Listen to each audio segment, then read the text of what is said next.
Wednesday, March 25th, 2015, 10:33 p.m. Figured I'd record this message, try to get some things off my chest, than me sitting around thinking about stuff and just feeling sorry for myself. I don't really. I feel sorry more so for this situation that we're in. Apparently tonight our board decided to meet, and without going into all the details, they know, and this is only going out to you guys, suspend me, accept a resignation that in my opinion, I didn't submit as of yet. I told John in an email that I'd like to meet with him to discuss me submitting my resignation from the paid position. Some things have transpired. It's kind of odd how timing happens. Uh, anyway, we'll get into that later. I want to talk a little bit about how we're here, why we're here from my perspective. Because this happened about 2 years ago. It was Chief Tucker's out of control. He's throwing computer monitors. He's not doing what we ask, and all this other stuff. So he's the problem. We've got to address him as Andy Tucker, and because these are going to correct those things. So we're going to suspend him for 30 days. We're going to make him go to anger management. We're going to take away his pay for 2 weeks. Then all this stuff come out. Not only did I have to go to anger management, I had to go to alcohol counseling, which was a bunch of crap. I've got that file here from the doctor where we did the assessment and we talked for a couple hours. That the department got that bill, and I appreciate it because I didn't think I needed to go to that. But anyway, so we got a clean bill of health from that. Here of late, over the last year or so, actually, when right after Bob left, and I'm just going to put it out there. It's the only way to do it at this point. And Deborah was elected chairperson. I knew that was going to happen because it was, in my opinion, it was that time. She's been here for 12 years, and that's just how the system works. I asked John Weatherby to sit on our board of directors for a number of reasons. One, I do consider him a close friend, and I don't reach out to him very often for a whole lot of things, but more so because he was a Bob Myatt. He's been through that process. He has been in the trenches. He understands, and we needed somebody from the community that could very much represent that, and Bob was the glue that kind of held a lot of these things together, and kind of helped head things off and before they became issues, that type of thing.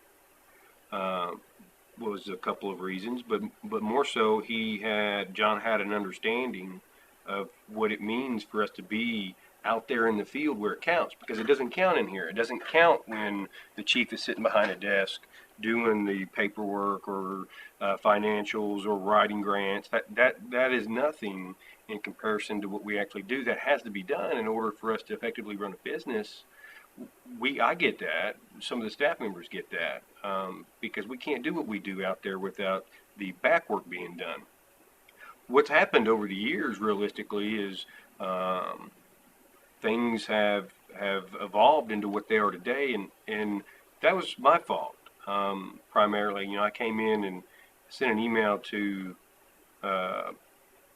everybody but Deborah and Rick. I know they're friends, and I appreciate that, as I articulated to Deborah, and we'll talk about conversations here in a little bit. But I don't know what to think. I don't know. It's kind of, when I talk to Deborah, I talk to Rick, and that's why I bring it up. It's kind of like talking to the same person, because whether they're on the same wavelength or their thought processes are the same, irregardless. So I didn't want to stir the pot any more than has already been stirred, realistically. And I'm not saying that they would have stirred the pot. I'm just saying sometimes it's easy for me to try to avoid things by not saying things, and that's not always the right thing to do, as I articulated in an email that I sent out. Sometimes the right thing to do is not always the easiest thing to do, but it seems more so than not it's always the easiest road to travel. I'm going to ramble because I don't know what to think really right now. It was interesting the texting that I did back and forth as a group just to the board members at large. Rick said I was going to snap. And, no, I'm not going to snap. I'm upset. I'm not upset at Rick. I'm not upset at John. I'm not upset at Deborah. I'm upset at the process. And it's because of the process that has allowed us to get here. There's the bylaws that we keep reading and putting all that context in there. Nobody knows where they came from. I know where they came from, but over the years it's been very hard for me to bring those up because it just works for the majority that bees right now, and that was never the intended solution. My goal was to try to, one, educate you guys as a board, but also educate my staff, our staff, in saying that these are the rules. This is what let's start from the beginning. Let's work our way back. But even today, people take that as I don't know how they take it. They take it as something's going on there. And yeah, something is going on. And I can't tell you any more than I already have I'm trying to get us back on track. I'm trying to get us where we need to be. I'm trying to explain that wall process. That wall process starts when we take out the opportunity for individuals to have an impact on the system that has a direct impact on them every day. And I sent this to John and the other board members to get them in the know. Regardless, there could have been 100 changes from this first one when it went out to now, but I don't even know if it matters at this point. If you read our articles of incorporation, that thing that, and you read the laws that we have to follow based off those, 273. Yeah, there's laws in there that says you have to do this unless your bylaws say otherwise. But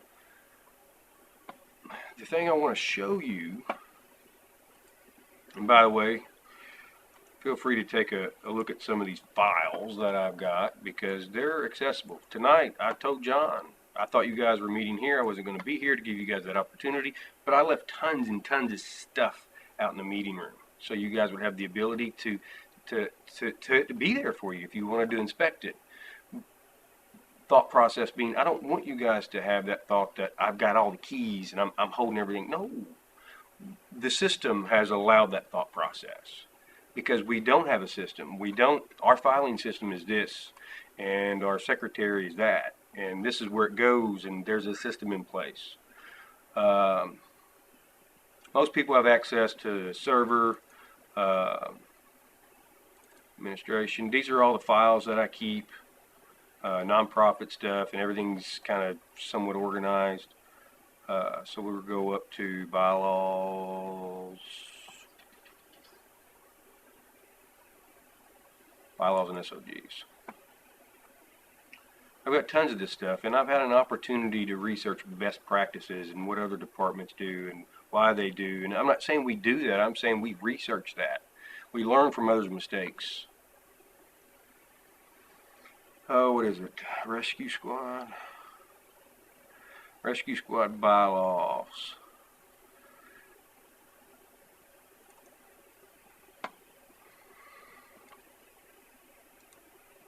I wasn't here when these bylaws were approved.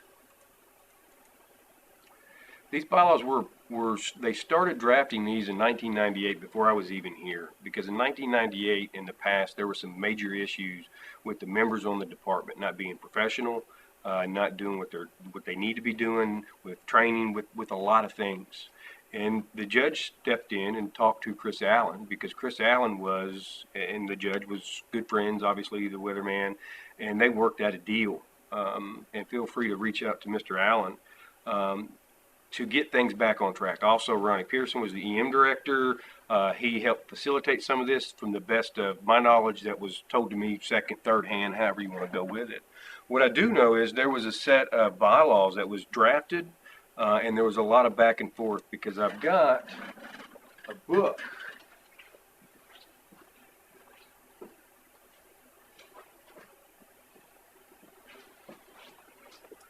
The book that I got is May's Notes And I keep this in the office. I'm not trying to hide it or anything. It's part of our history.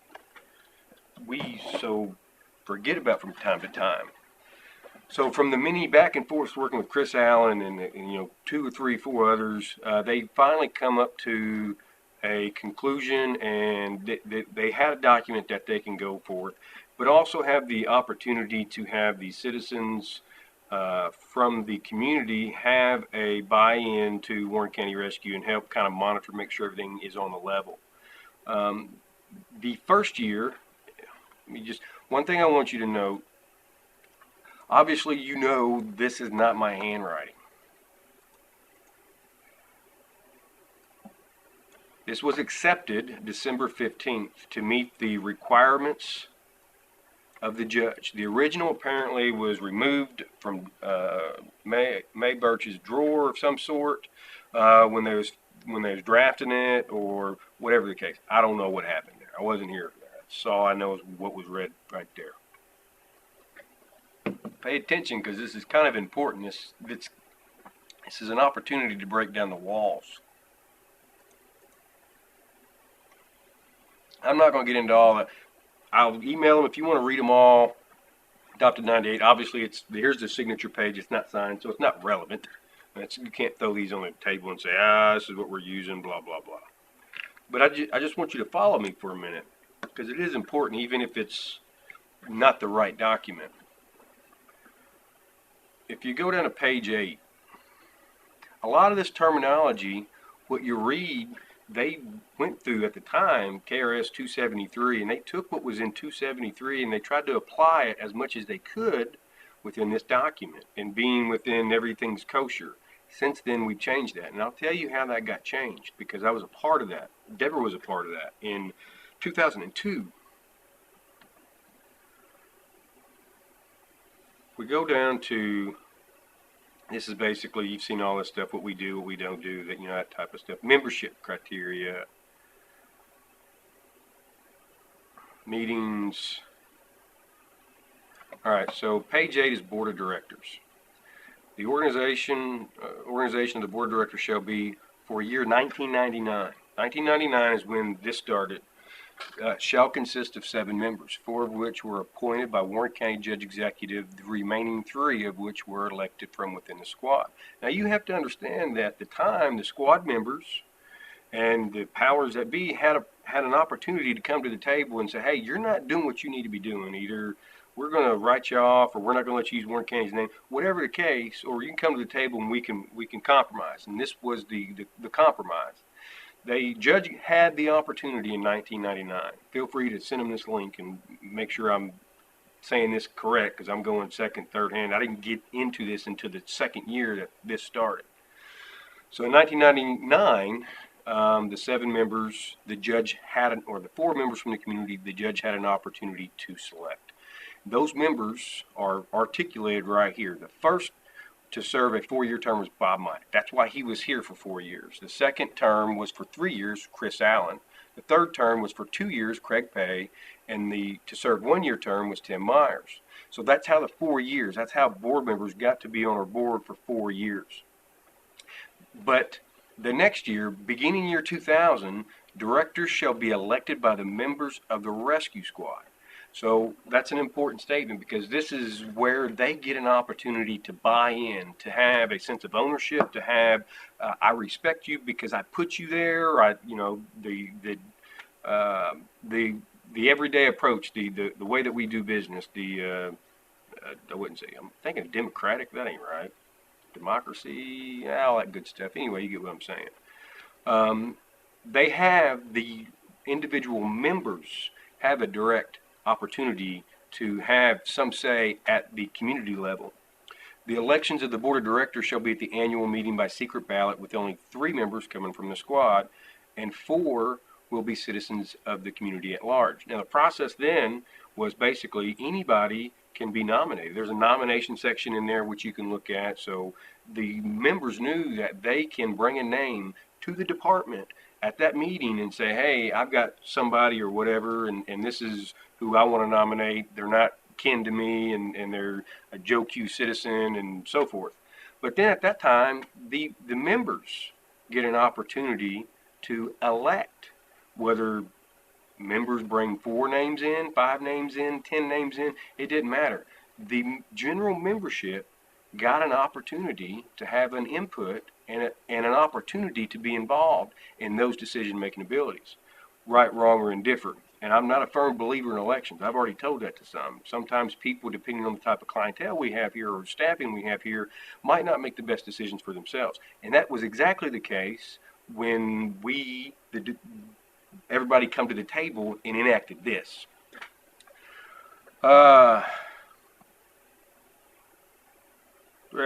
Basically, that's we have a chairperson, vice chairperson, then they'll elect that during the first the squad, the first board of directors meetings, and it goes through like that. So the first year that there was an election, Tim Meyer's position was up. He was gone. They added somebody else, and I don't remember if that was Greg Turner that they added or somebody else. The second year, Craig Pay was up. They added somebody else. That might have been when, I don't know, at some point Deborah came in, and I think Deborah came in to replace Chris Allen because he was a 3-year, and you came in under the 3-year term. That's right, because your first year sitting on the board was also my first year sitting on the board. So we actually started the board of directors together. Greg Turner was the chairperson. Bob Myatt was reelected to the treasurer, that type of thing. I'm 95% sure, something along those lines. Anyway, but though process here, there was a process is what I'm getting at. There hasn't been a process to have input that the general staff members know about, and it's wrote in our bylaws. This is how we do it. It's wrote in our bylaws now that the judge will select those individuals. So just right off the bat, when they read that, it's basically, we don't have any input, we don't have any say, we don't have any opportunity. It's a dictatorship. I wouldn't use that word. That's kind of way out there. But you kind of understand that process isn't there for them. Now, that process is the same process as I described it, where the majority of the membership elects the board of directors for all the other county fire departments. Not any other county fire departments that hold the same articles of incorporation and have the same type of services, not search and rescue, ground search and rescue. They might be structure fire, emergency service category.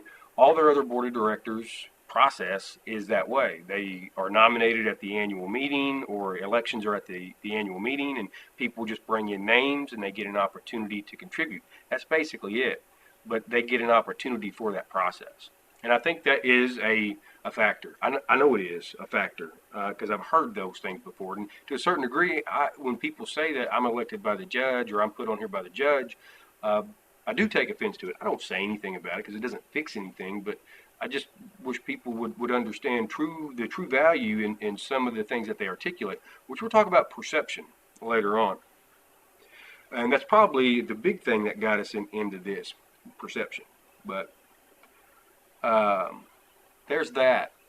And over the years, and I remember in 2003, 2004, I don't remember the exact year without looking at the notes and stuff, the board members from the community decided that we needed to, at the time that once they got in office, see, the general membership constructed this. It was a come to the table and what do you guys think? What does the county want? And how do we kind of have equal buy-in to make sure that these problems that happened in '98 and back do not continue to happen? And this was that solution. Well, after the 4 board members from the community were put on, and there's the first 4, those members, as well as some department members that just didn't really understand the whole concept, including myself, had an opportunity to review these particular bylaws or a version of, and say, that ain't right. They don't need to have that decision. They don't know what they're doing, because at the time, you have to understand, I'm coming into a department that these guys probably really don't need to be in this line of work. I'm not saying I was probably any better, but we all toot our horns a little bit. What I am saying is, at some point, we took that process away. Now they don't have that option. Now all they get is the opportunity to come into an organization that you don't have a buy-in to our program. This is the way it is. Like it, don't like it, there's the door. And to a certain degree, depending on the pecking order, I get that. I'm not saying it's right, wrong, or indifferent. I'm saying over the course of 10 years or 12 years that board members, including myself, even as chief, as a chief officer for the past 11 years, the department has had an opportunity to have buy-in in my position. They're the ones that put me here.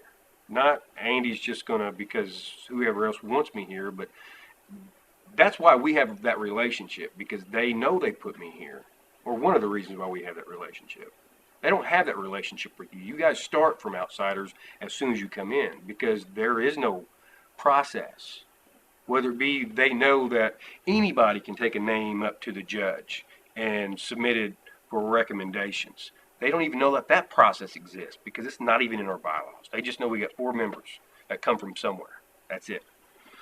So I had a contributing factor in removing those or changing those or getting away from that. And at the time, I thought I was probably making a good decision. As things started to unwind or go down this track, I learned several years, maybe 4 years in, and I had an opportunity to watch May Birch get drug over the rug, through the fire, whatever, because I was a part of that. I was a part of allowing those conversations. And Deborah, you remember that we've had with May about why did you do this and why did you do that, and sometimes we're very easy to jump to the conclusions. Man, they brought us up from 1964 to 95, 98, and yeah, there's some transition there that they probably need to stay up with times, and there's the right thing and the wrong thing to do, but two wrongs don't make a right. And looking at it hindsight, not as a teenager and somebody that gets an opportunity to have the impact, not the impact, but I'd have to say that I was looking at it personally back then. It was Andy Tucker could have an opportunity to be this or that, or a captain or a lieutenant, because that was a big thing back then. Everything was elected, everything. And it was a mess. It really was. I mean, because we would spend 3 months just talking about elections and things. So I'm glad that a lot of that got kind of narrowed down. But there's, at certain levels, there's not a whole lot that you can really take out. You can from a couple positions down, but the higher you go up, it's kind of like saying the judge executive gets elected for 4 years and until he decides to quit. That's what you get to play ball with. That's it. That's kind of the same process here, which is articulated and how that process can work. We have an opportunity to I have an opportunity to make a wrong or right, but I've never had the opportunity to explain that, because we get involved. We get in. We forget about the individual. We get about the positions that we hold and what's right for the community. And what's right for what we do out there, not in here, not typing the books, not writing grants, because it doesn't matter. This doesn't matter. These meetings, these board meetings, realistically doesn't matter to a citizen out there. What matters is if they have a call for service, are we properly trained? Are we properly prepared? Do we have that response capability? And that was evident at our last call for service in Mammoth, the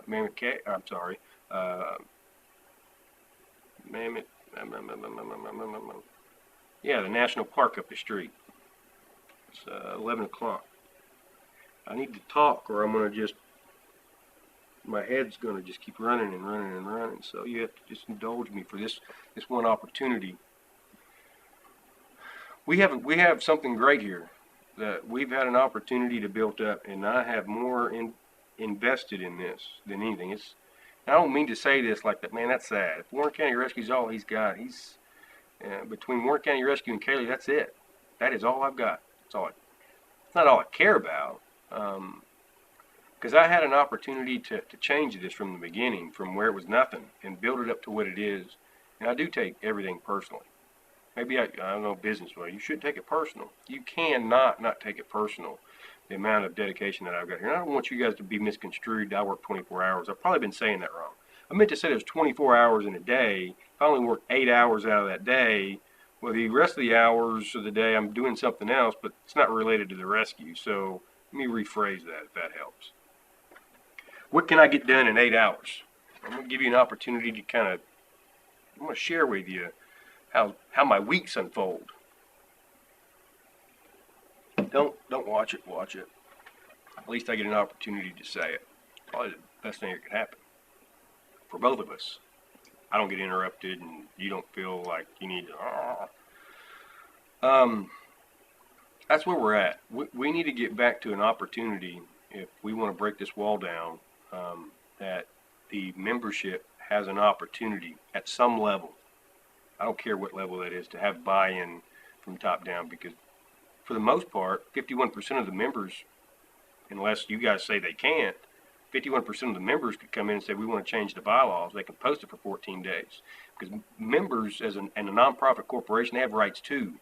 And I don't say that. And I think you guys are taking that we need to, why is he saying that? We don't need, because there needs to be a process. I don't care what the process is. In the process, having a process, a formal process to figure out what these things were.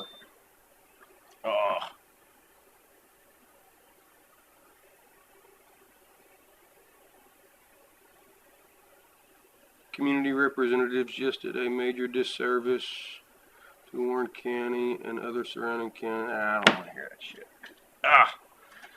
Anyway, we just need to have a process, and that's all I'm saying.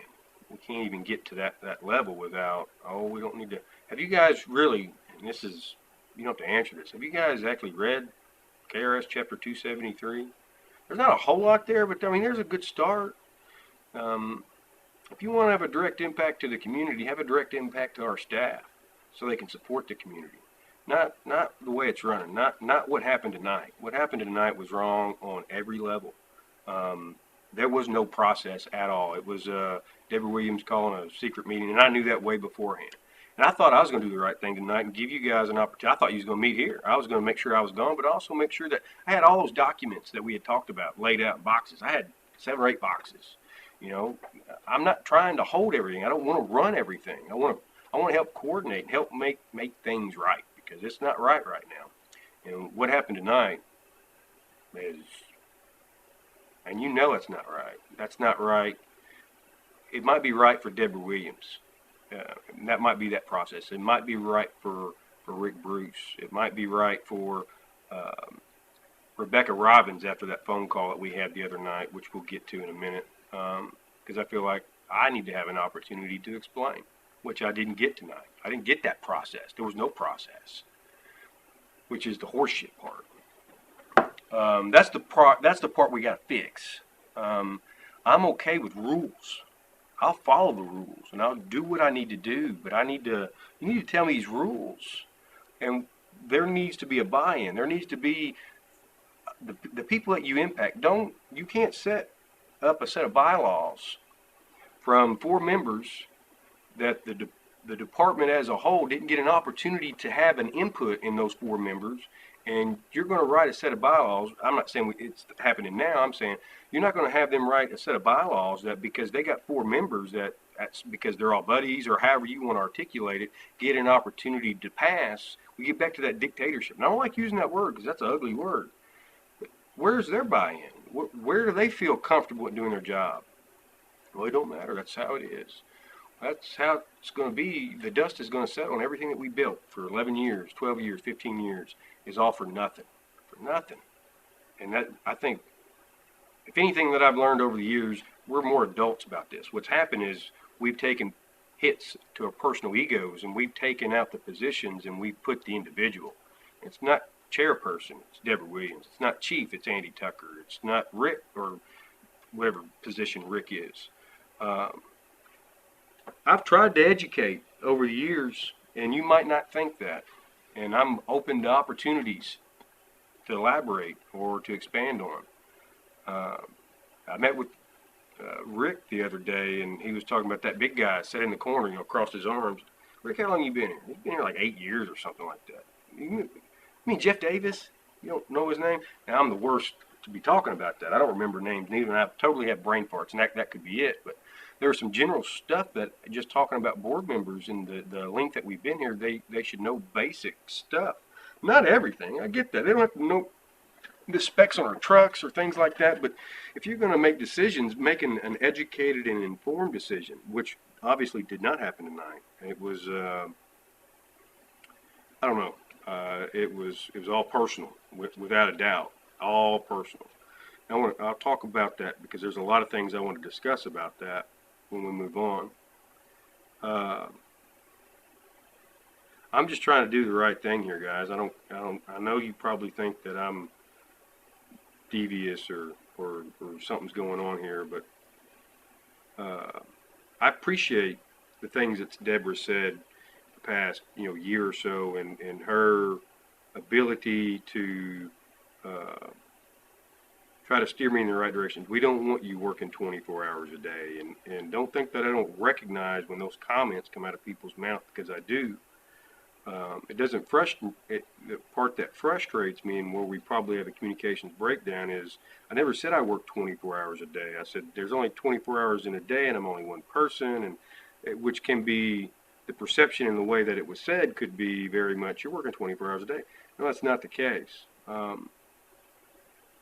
I don't even consider this work, because I don't. I enjoy, up until the last couple months, what I do, how I do, and we've always been successful. Something clicked, changed, whatever. We all understand that, but the process really hasn't, because last I checked, when we had issues, we talked about them around the table, but now we feel that we can't bring up things because I'm being recorded. And I understand that, and I can certainly appreciate that. But I don't know what to do anymore when I have a conversation with somebody, anybody, and one thing is said, and then 2 weeks later at another meeting, I didn't say that, and I'm like, well, what do I do to that? And that's just one example. Yeah, and I'm going to talk about sending out my conversations, and I'm going to jump around a little bit because my mind's in 100 different directions. I sent an email to John the other night. I had a conversation with Rebecca Robbins. I was asking her if that was all the board minutes that she had. And anyway, I haven't listened to it in a while, but I did listen to it. I listened to it several times over, and yeah, I was very emotional, because Rebecca Robbins is the mother of my child that sits on my board of directors, that has had a direct impact on my overall ability to be successful, my overall ability to, the nerve factor, all that stuff. Imagine yourself sitting or working for a department that you believe in 200%. It is everything about you put and you invest in that. And then your husband or your wife gets to sit on the board of directors that is only here for once a month and makes decisions based off that. But more so, she could be pissed at you at home, or she could be, you didn't cut the grass that day, or whatever reason. What I'm saying is there's a conflict of interest there, and I've been saying that. I've said that over and over and over again. I know I've said that to Deborah several times. Rebecca Robbins, I appreciate everything she's done. And the intent this year was to get her replaced, or stay on for another year and find somebody to replace her. We should have done that a long time ago, because that has a direct impact on my home life, obviously. What am I supposed to say? What am I supposed to think when the mother of my child twice now has suspended me, twice now has accepted a resignation that I haven't officially submitted yet? I had a conversation about it, but I didn't say, consider this my resignation. And then twice now has suspended me. That's supposed to make my home life good, right? Well, I don't know about you, but not so much for me. Oh, you shouldn't think of it like that. This is me. It is what it is. Now, I sent that email to John Weatherby because I've reached out. I've reached out to Deborah Williams. I've reached out to the board on small occasions, these subtle hints. We probably need, and I know I've said it during board meetings, Rebecca doesn't need to be here. I don't know that I've ever reached out to John in the way that I have, but from Andy Tucker, not a department chief, not a member, sort of say, but from a friend to a friend, I sent that conversation. Now, you need to understand, if John didn't play that conversation for you, you need to listen to it, because the only bad person in that whole conversation was me. I recognize that. because I'm constantly put in the position that the mother of my child gets an opportunity to have a direct impact, whether she likes me or not. You guys know that we're not together. We don't live in the same house, but we have a common child. And I don't know what board of directors gets the opportunity to have this relationship. And I appreciate everything she's done, because that's been the easy road. She does her minutes. She does a good job at it. Why are we getting rid of her? Maybe because it's the right thing to do, so we don't have these problems. But the email that I sent to Mr. Weatherby,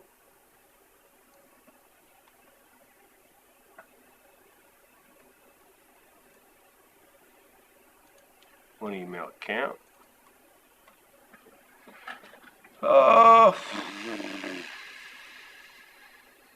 Probably subject, help. I don't know what to do, sir. Help me. Help me do the right thing. Please, we can talk first part of the week. Now, this was that conversation. I'd be more than happy to forward that to you. Nobody reached out. I didn't get that opportunity. I didn't get an opportunity to sit down and say, hey, what would you do in my shoes? This is time and time again. What can I do to fix this?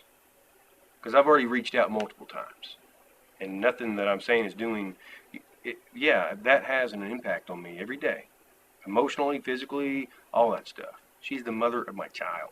We've been a long-term relationship. There are factors that you have to look at when you look at that. It's not a mistake that people best practices. Somebody that sits on the board of directors shouldn't be on the board of directors if the CEO, blah, blah, blah. You know where I'm getting at. Yeah, it might not be an official thing. It might just be a best practices, but let's think about it. So this is twice now I got an opportunity to sit through the mother of my child making decisions that directly affect me. 2 suspensions now, 2 removal of pay scenarios, and she probably knows that if I don't get paid, I can't support my child. I'm willing to come to the table and address that. I'm willing to not get a paycheck, but under the right circumstances. And right now, there's probably things you're not aware of that we'll get into them, since it is what it is. I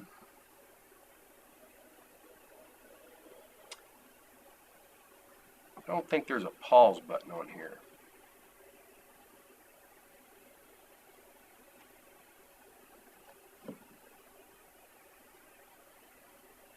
I don't have an agenda for this meeting. I just know I need to talk, or I'm going to go crazy. So let me do this. I'm going to stop this. I'm going to send this one out right now, and I'm going to pick up where I left off.